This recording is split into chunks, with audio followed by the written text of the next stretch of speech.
So here at St. Jude, we had this kind of scenario, and I can share this as a kind of a lessons learned to guide ourselves for storage selection.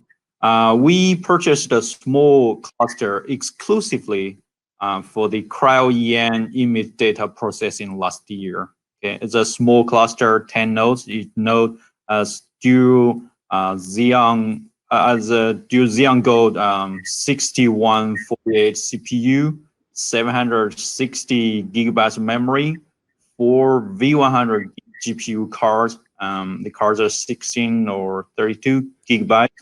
And we also purchased more storage for that, a dedicated storage, 500 terabytes for the data processing. It's in one enclosure, 80 drives deployed as GPFS file system, the NSD mode, and the 2 out servers are virtualized within the enclosure. Okay, and the application we run is software called Reline dominant cryo-EM data processing software, and I think a lot of universities or pharmaceutical companies, they will use that for their cryo-EM data processing. And what the software does is to crop millions of tiles, image tiles from hundreds gigabytes of a noisy image or up to terabytes of image stacks.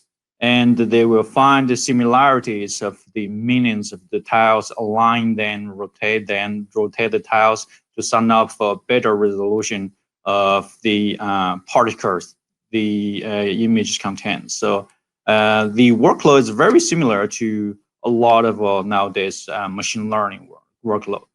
So when the cluster was set to run, and we immediately find out the performance was 10 to 20 times slower than expected. Okay, and we spent some time to find the root cause. And it turned out that our storage of the file system cannot provide enough throughput to delivering the data from the host to GPU. And the gigabyte size of the images cannot be cached by the system to drive the data from the host to the device. Okay, and all the GPUs are starved, and about like 80–90% of the time they are the GPUs are doing nothing, waiting for the data. Okay, to overcome this problem, we add some NVMe drives on each of the node as a local burst buffer, and use it as scratch for the application to read the data from. Okay, and it turns out it worked, but so this is the kind of a local burst buffer, and it's not centralized, and we added some kind of user level overhead for that. So recently we tested the DDN AI 400, and we find out that this system just works out of the box. Okay, with its NVMe flash, its luster is really fast.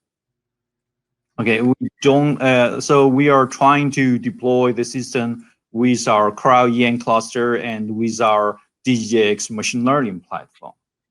So only one simple lesson we learned is that it's usually better to over invest on the storage for these kind of IO intensive workloads.